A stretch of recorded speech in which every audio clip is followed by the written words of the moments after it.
નમસ્કાર, star India TV ન્યૂઝમાં આપનું હાર્દિક સ્વાગત છે। આપ જોઈ રહ્યા છો સ્ટાર ઇન્ડિયા ટીવી ન્યૂઝ, સત્યની વાતે સત્યની સાથે। મહીસાગર જિલ્લામાં વિરામ બાદ જિલ્લા વહીવટીતંત્ર અને આરોગ્ય વિભાગ છેવાડાના માનવીની દરકાર લઈ કડાણા તાલુકાના રાઠડા બેટ ખાતે રોગચાળો ન ફેલાય તે માટે આરોગ્યલક્ષી કામગીરી હાથ ધરેલ।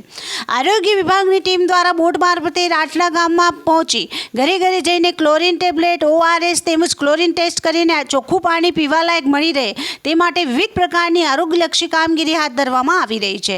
તેમજ લોકોમાં ભય ન ફેલાય તે માટે જનજાગૃતિ અર્થે વિવિધ પ્રકારની IEC કરવામાં આવી રહી છે। કોઈ પણ રોગચાળો ન ફેલાય તે માટે એન્ટી લાર્વા કામગીરી, દવાનો છંટકાવ, ફોર્મિંગ, ક્લોરિનેશન ટેસ્ટ વગેરે કામગીરી કરવામાં આવી રહેલ છે।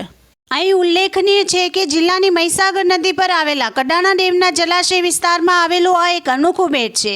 આ બેટ પર લગભગ 700થી વધુ લોકો વસાવટ કરે છે, જેઓ મુખ્ય ભૂમિથી દૂર તેમના મૂળ બેટ પર રહેવાનું પસંદ કરે છે।